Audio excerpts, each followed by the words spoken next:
The Lions, folks, in the URC. Seems like they're the real deal, man. 22-19. They're having quite the run in Europe. I've just watched this game this morning. I watched it a little bit delayed. Admittedly, I got out of bed a bit late.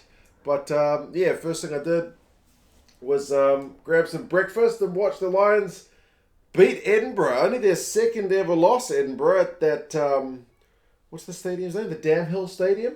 Only Ulster managed to do it last year, so this is a big deal. And for Edinburgh, man, a pretty disappointing one. Edinburgh last season, like I said, at home were just immense. So very, very surprising result, I guess.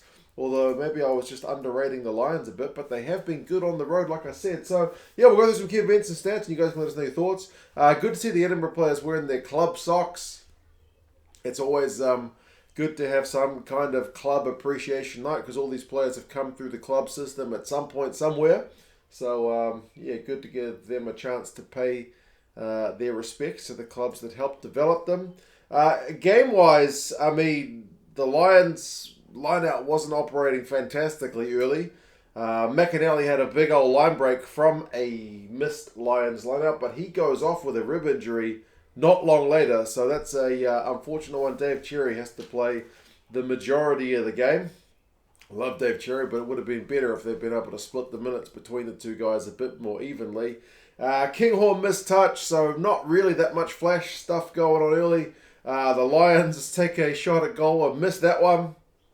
So, yeah, nothing really going fantastically well in terms of able to complete whatever they were trying to do.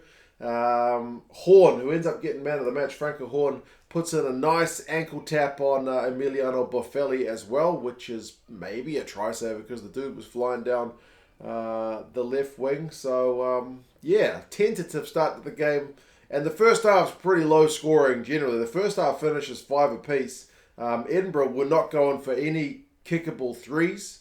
They did get a reward for their first one when Bill Matter ends up going over from a maul. The backs get in there, although they missed the conversion, so it is only 5-0. They also stopped the game to have a look if one of the Edinburgh props had gotten bitten on the finger, but it's one of those ones where it's hard to really tell.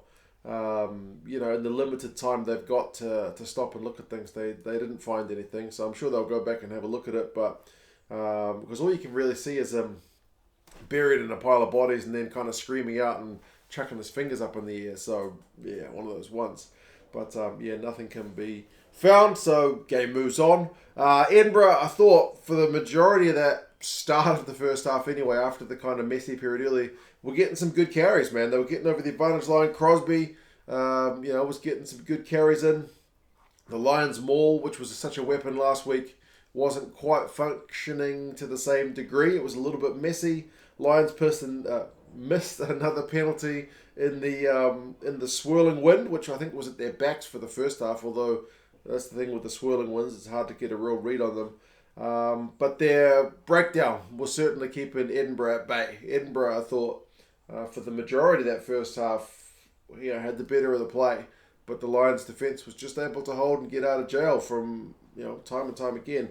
35 minutes, real chance in the Edinburgh 22 for the Lions, and boy, they take it. Maul, few phases, really quick ball.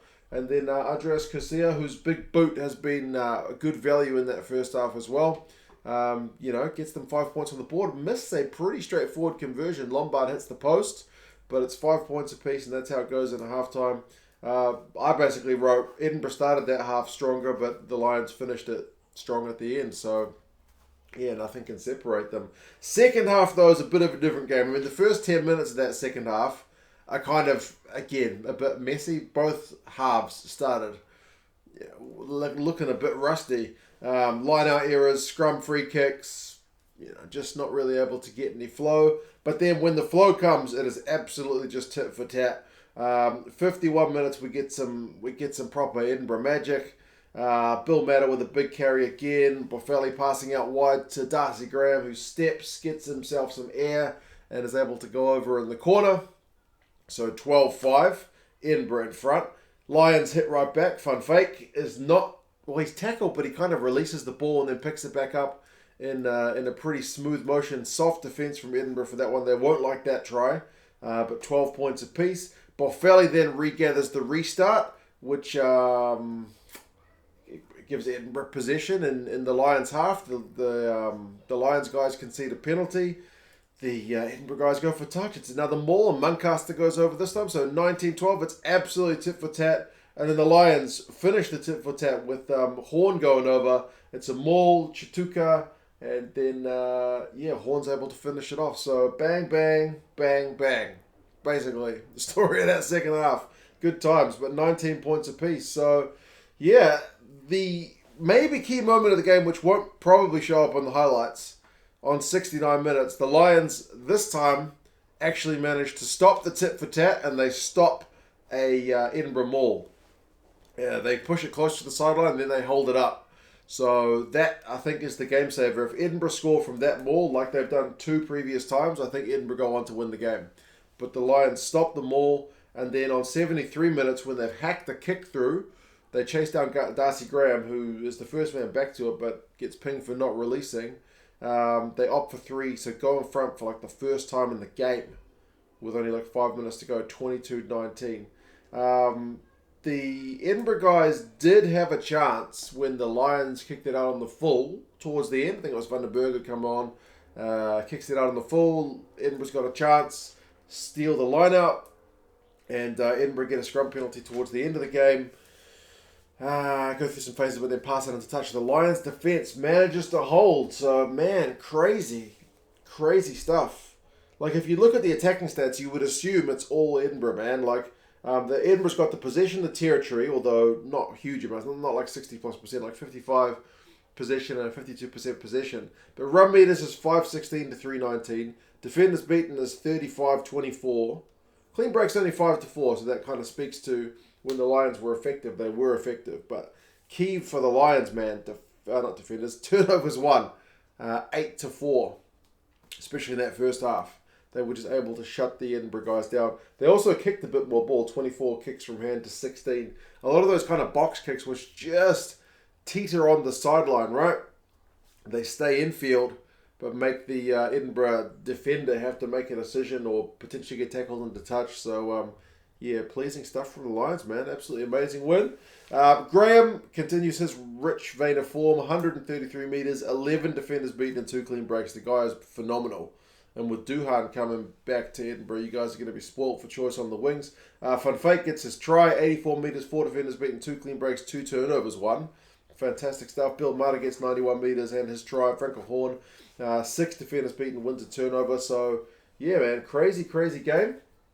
But as I said, man, the Lions, didn't expect them to go, was it 3 from 3 on their tour of Europe? Amazing stuff. They're back home, playing Ulster next, which is going to be an interesting game. And then Edinburgh, another home game to conference rivals, shield rivals, Benetton. So, happy days in the URC.